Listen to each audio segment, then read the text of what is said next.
Enfin, parlons d'une dernière catégorie d'acteurs qui se retrouvent systématiquement là au niveau du conseil d'administration, ce sont les dirigeants exécutifs. Ils sont présents dans le conseil dans deux situations bien distinctes. D'abord, vous pouvez avoir le cas de la direction qui est présente sans droit de vote.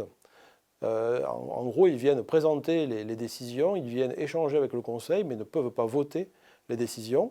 Et puis, la direction qui est présente avec un droit de vote comme n'importe quel autre administrateur. Alors si on prend le premier cas, la direction présente sans droit de vote. Cette modalité n'existe principalement dans les formules de gouvernance où l'on a un conseil de surveillance et un directoire. Dans ce cas-là, le directoire, qui je vous le rappelle est composé en gros de 4 à 5 personnes avec un président de directoire, est systématiquement présent dans le conseil de surveillance, mais il n'a pas de droit de vote sur les décisions. Alors évidemment, dans ce cas-là, leur rôle, ça va être de présenter les projets, les propositions, présenter les résultats, commenter les résultats. Ils sont là pour répondre aux questions des administrateurs, pour soumettre des dossiers, projets d'investissement, activités de contrôle. Et donc, on assiste à des réunions de conseil où les dirigeants sont là pour faire un rapport d'activité aux membres du conseil et leur demandent de se prononcer sur différentes catégories de sujets. On voit bien que dans cette formule, conseil de surveillance et directoire, du coup, le conseil de surveillance a devant lui des propositions qui sont déjà très élaborées, pratiquement finalisées, sur lesquelles il ne va pas énormément intervenir dans le contenu.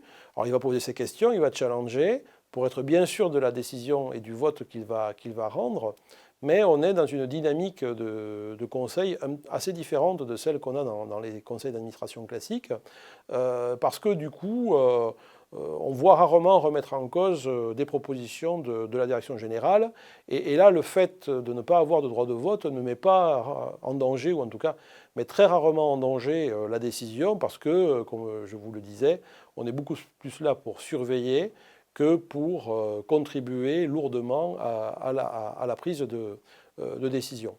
Dans ce cadre-là, hein, notamment, je voulais mentionner que le Code de commerce interdit que le nombre d'administrateurs liés à la société par un contrat de travail excède le tiers des membres du Conseil.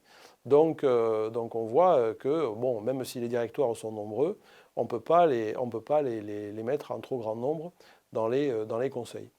On s'aperçoit que dans ces organisations aussi, dans ces formats de gouvernance, il existe ce qu'on appelle des censeurs, qui sont également désignés un petit peu comme les administrateurs classiques, qui sont élus par l'Assemblée générale, mais qui ne disposent pas de droit de vote, qui ne sont pas non plus membres directs de la direction, mais qui sont souvent mis là et proposés par la direction pour venir appuyer leurs propositions, et qui viennent aussi un petit peu pour donner des arguments en faveur de la direction. Donc le rôle d'un censeur, souvent, dans un dispositif avec une direction sans droit de vote, est de venir, je dirais, commenter et appuyer et soutenir parfois les propositions qui sont faites par la direction. Mais au final, le vote des décisions, pour les décisions en tout cas qui se prennent au niveau du Conseil, n'est le fait que des administrateurs dits à droit de vote.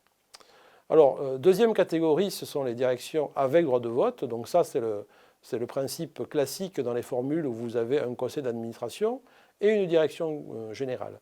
J'indique également que la remarque que j'ai faite précédemment en disant que leur nombre ne pouvait pas dépasser un tiers est valable, évidemment, dans ce cas-là également. Ils ont donc là un droit de vote au même titre que les autres administrateurs, et du coup, on le comprend bien, ils peuvent davantage orienter les décisions, puisque leur voix pèse dans un conseil d'administration. Alors, ce que l'on peut également considérer, c'est que la difficulté que l'on rencontre dans les conseils d'administration, c'est d'avoir je dirais, une situation où les votes seraient très légèrement majoritaires. Et là, effectivement, on s'aperçoit que même dans les conseils d'administration, il vaut mieux avoir des votes assez consensuels que je dirais, que des votes extrêmement étriqués.